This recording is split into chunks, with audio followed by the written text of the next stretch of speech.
Ready হচ্ছি গায়ে হলুদে যাব। আজ আমার এক কাজিনের গায়ে হলুদ, তাই রেডি হচ্ছি। আমি অলরেডি রেডি হয়ে গিয়েছি, আর কিছুক্ষণের মধ্যেই বের হয়ে যাব। আর এটি হচ্ছে ওর ইনভিটেশন কার্ড। কার্ডটা কিন্তু খুবই সুন্দর ছিল। কার্ড আর শাড়ির প্রায় সেম সেম কালার, তাই কম্বিনেশনটা ভালো ছিল। আমি কিন্তু আজ জ্বর নিয়ে রেডি হয়েছি। আজ 4 দিন হলো আমার অনেক জ্বর, তো বিয়ে বাড়িতে চলে এসেছি। আমার ভাইয়ের ছেলে, আমার আম্মু সবাই বসেছে, আমি সহ বসেছিলাম।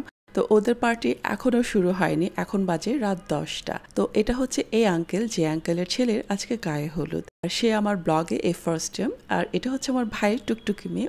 ইনি হচ্ছেন আমার খুব পছন্দের চাচি, যাকে কিনা আমি অনেক বছর পরে দেখেছি, এবং তাকে দেখে রীতিমতো তো আমি কান্নাই করে দিয়েছি। আর এটা হচ্ছে আমার ছোটবেলার ফ্রেন্ড। ওর সাথে অনেক খেলাধুলা করেছি, একসাথে স্কুলে গিয়েছি, যদিও আমরা এক ক্লাসে পড়তাম না। এটা হচ্ছে আমার এলাকার অনুষ্ঠান, মানে আমার বাবার বাড়ির সাইডে। তো বর চলে এসছে, আর এই বরের বাবা মানে আমার আঙ্কেল আমার আব্বুর খুবই ক্লোজ ফ্রেন্ড।